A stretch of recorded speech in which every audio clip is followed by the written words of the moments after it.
आज आपको लगता है अरे देखो यार सड़क पे मस्जिद बन गई, ये मजार बन गई, ये हाईवे पे आपको बात करना है और दो बातें फेसबुक पे लिख देना, हमें इसके खिलाफ जाना चाहिए, हमें पीआईएल दाखिल करनी चाहिए, हमें पिटीशन पे। आप साइन करते रहिए, कोई नहीं पूछ रहा आपके साइन वाइन को।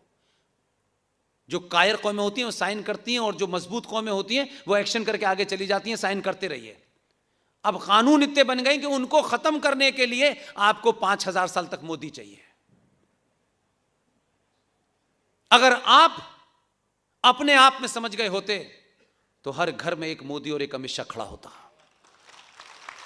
और कोई ताकत आपकी चीजें नहीं छीन सकती थी। लेकिन हम सरकार के भरोसे बैठे हैं, सरकार करेगी। 70 साल के बाद 370 हट गया, हम जश्न मना रहे हैं। उस 370 से 10 गुना ऐसे कानून हमने पास होने दिए। हम भोले नहीं कि पूरा देश भी लग जाएगा तो भी कई साल लग जाएंगे। और अगर इत्तेफाक से बीच में मोदी आना बंद हो गए तो फिर हम अपनी किस्मत को रोएंगे और फिर हम इसे गाली देंगे और फिर एक दिन मर जाएंगे। जिन बच्चों को हम इतने प्यार से पालते हैं, इतनी केयर करते हैं, हम उन बच्चों के लिए क्या छोड़ के जा रहे हैं, ये सोच के भी हमको डर नहीं लगता है। बेटी इधर मत जाना, इधर खराब लोग रहते हैं, ये पानी मत पीना, ये गंदा पानी है, यहां ऐसा है वहां वैसा है, इसकी इतनी सुरक्षा करते हैं। लेकिन मरने के बाद ये नहीं सोचा कि वो जवान बेटी जब घर से निकलेगी तो उस इलाके में जो हम छोड़ के जा रहे हैं इतने जिहादी हैं कि हम उसकी इज्जत नहीं बचा पाएंगे। उसका इंतजाम हम आज भी नहीं करना चाहते, उसे नहीं करना चाहते, बात अलग है। उस बच्चे को भी सच नहीं बताना चाहते, कम से कम वो अपनी लड़ाई के कुछ साधन ढूंढ लेगा, वो भी नहीं बताना चाहते। हम बड़े पापी लोग हैं, हम जिम्मेदार हैं। इसलिए मोदी आए, 700 साल के बाद 370 हटेगी, तब तक उन्होंने 370 ऐसे कानून बना दिया आपकी पार्लियामेंट में, और उनकी गिनती पार्लियामेंट में कभी 40 से 50 से ज्यादा नहीं हुई। लेकिन वो इस दलाल और मक्कार और लालची समाज को जानते थे। उन्होंने अपनी ताकत से नेताओं को खरीद करके भारत की पार्लियामेंट में वो कानून बना दिए जो बन ही नहीं सकते थे।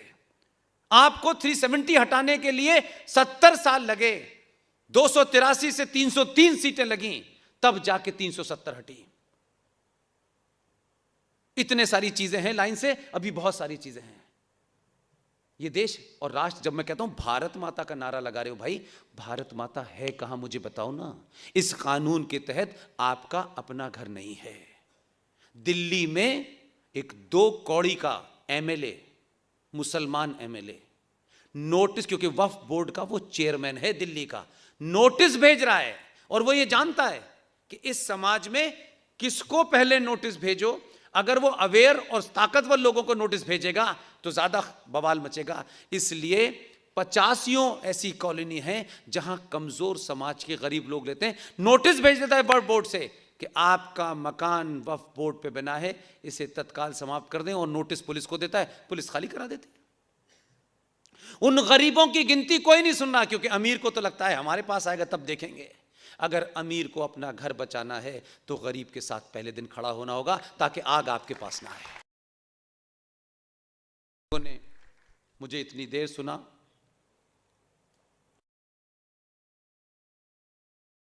पार्टियां, संगठन ये बनते बिगड़ते टूटते रहते हैं जीवन में। देश टूटता है, देश कभी कभी अपनी टूटे हुए टुकड़े को वापस भी ले लेता है।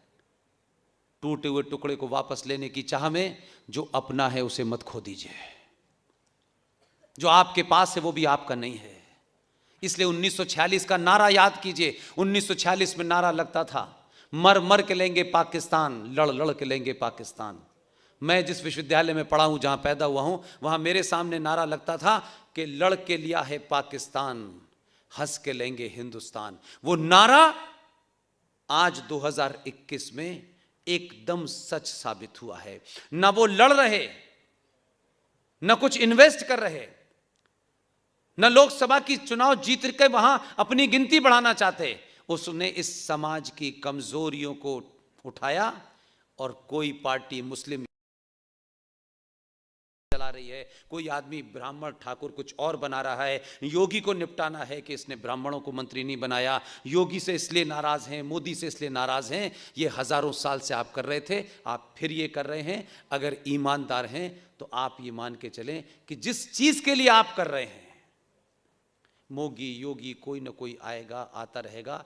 अगर ये समाज चेतन हो गया तो ये राष्ट्र बचेगा, इसकी ज़मीन बचेगी। हम तमाम सारे लोग अपने निजी स्वार्थों को बाद में देख लेंगे, पहले ये ज़मीन, ये राष्ट्र की ज़मीन। और इसमें आखिरी बात कहता हूँ ताकि आपको और तार्किक और लॉजिकल हो जाए। आंध्र प्रदेश हाई कोर्ट ने वक्फ बोर्ड के एक मुकदमे को अपने पास लिया, क्योंकि वो जज हमसे भी ज़्यादा पागल था, बहुत गुस्सा था उसमें। लेकिन उस जज ने भी वही काम किया जो मोदी योगी ने किया, लेकिन उसकी लिमिटेशन थी। हम इन बातों को सुन के उसमें से अपने लिए जो मैसेज है वो नहीं निकालते, क्योंकि अगर हमने वो मैसेज सही पढ़ लिया तो फिर कहेंगे यार हमने किया क्यों नहीं, हम लोगों को क्या मुंह दिखाएंगे। इसलिए उस बात को मानो ही मत। उस आंध्र प्रदेश हाई कोर्ट के जज ने एक सुनवाई डेलिबरेटली की, और डेलिबरेट करके उसने ये कहा कि मैं इसको सुन नहीं सकता लेकिन मैं जानना चाहता हूं, और उसके तहत उसने सारे डॉक्यूमेंट निकलवाए। ये आंध्र प्रदेश हाई कोर्ट के जज का ऑब्जर्वेशन है, ये मेरा नहीं है। उसने कहा भारत की जो टोटल लैंड एरिया है उसमें सबसे ज्यादा जमीन रेलवे के पास है, दूसरे नंबर पर सबसे ज्यादा जमीन डिफेंस के पास है, तीसरे नंबर पर सबसे ज्यादा जमीन वक्फ बोर्ड के पास है। आप भारत माता की जय करें। इसीलिए पूछ रहा हूं कहां है भारत माता, बताइए। इस 15 साल 16 साल 17 साल 18 साल की जनरेशन के सामने आपको अपना मुंह नीचे गिरा के शर्म नहीं आती? हमको मिला था आधा भारत तो चलो ठीक है, समझ में आता था, लेकिन 70 साल में हमने इस देश का सौदा कर दिया और हम चुप बैठे हुए हैं। कितने लोगों को अमेरिका और लंदन भेज देंगे आप? कौन कौन जाएगा यहां से? उनके यहां भी स्थिति खराब हो गई है, लेकिन अभी भी हमारे दिमाग में यही घूम रहा है, घर अपना नहीं है और दुनिया की बात कर रहे हैं। एक एक घर आपके हाथ से निकल गया है। इसीलिए बंगाल में हो रहा है। वो पागल नहीं है कि बंगाल में कर रहे हैं, पंजाब में कर रहे हैं और कश्मीर में कर रहे हैं। आचार्य चाणक्य को भी अगर आपने पढ़ा होता, उस सीरियल को भी अगर आपने देखा होता, तो भी कुछ आपको समझ में आ जाता कि है क्या खेल ये। वो ये जानते हैं कि हिंदुस्तान में 90 करोड़ हिंदू हैं, एक साथ सब कुछ करने पे सब जागृत हो जाएंगे, इसलिए एक साथ जागृत नहीं करना है। कश्मीर पाकिस्तान से लगता है, बंगाल बांग्लादेश से लगता है, पंजाब पाकिस्तान से लगता है। उन्होंने इन 3 स्टेट को टोटली डिसमेंटल कर दिया है। शेख हसीना जिनको टेररिस्ट बता रही थी, शेख हसीना जिनको रेडिकल कह रही थी, ममता ने उनसे कहा कि मेरे चुनाव लड़ाओ। ये पता नहीं आपको? कर्नल आर एस सिंह साहब रॉ के पूर्व डायरेक्टर हैं, बांग्लादेश में पोस्टेड थे। सारा का सारा वो रेडिकल एलिमेंट वो सब बंगाल बुला लिया उसने। ये बंगाल में जो कुछ हुआ है आपने खबर पढ़ ली, 2-4 पढ़े लिखे उन्होंने वेबिनार कर लिया, कुछ ने फेसबुक लाइव कर लिया, बस खत्म हो गई कहानी। भंडारा करने का बड़ा शौक है हमें। अगर सही भंडारा करना होता तो बंगाल जाते हैं कि हम 50 लोग बंगाल जाएंगे। कोविड में तो जो हुआ सो हुआ, वहां तो कोविड ने नहीं कुरान ने मारा है उन्हें। उनके पास कोई गया?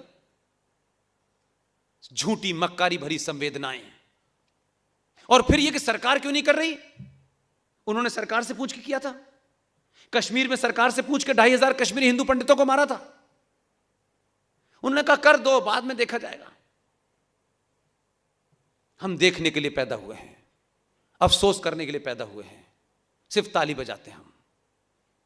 ये आखिरी चांस है, ये चांस मिलने वाला नहीं है।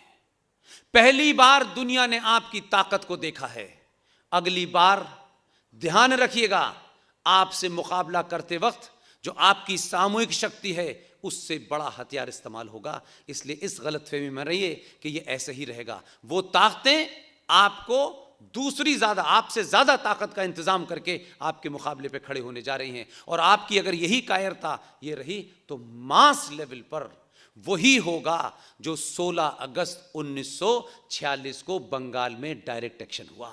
वहां का मुख्यमंत्री शहीद हुसैन सोहरावर्दी ने बंगाल में पुलिस को 2 दिन की छुट्टी दे दी और पहला मुस्लिम लीग का डायरेक्ट एक्शन हुआ। सड़कों पर 10-10 दिन तक जवान जवान लड़कियों की लाशें, मर्दों की लाशें, 15,000 हिंदुओं को काटा। उसकी तस्वीरें गूगल पे अवेलेबल हैं। डाकिए 16 अगस्त 1946 डायरेक्ट एक्शन बंगाल, सब कुछ मिल जाएगा। उन्होंने कभी अपने आप को नहीं शर्माया, यार ऐसा हो गया वैसा हो गया। और आज भारत में आपके आदमी ने 2002 करा, 90% हिंदू उसके विरोध में खड़ा था, उसके दुश्मन थे। मुझे उसमें समझ में आता है। हमारे समाज को अच्छा दिखना है। 2002 ना होता तो रात को यहां प्रोग्राम ना हो रहा होता। बहुत बहुत धन्यवाद। Thank you very much sir.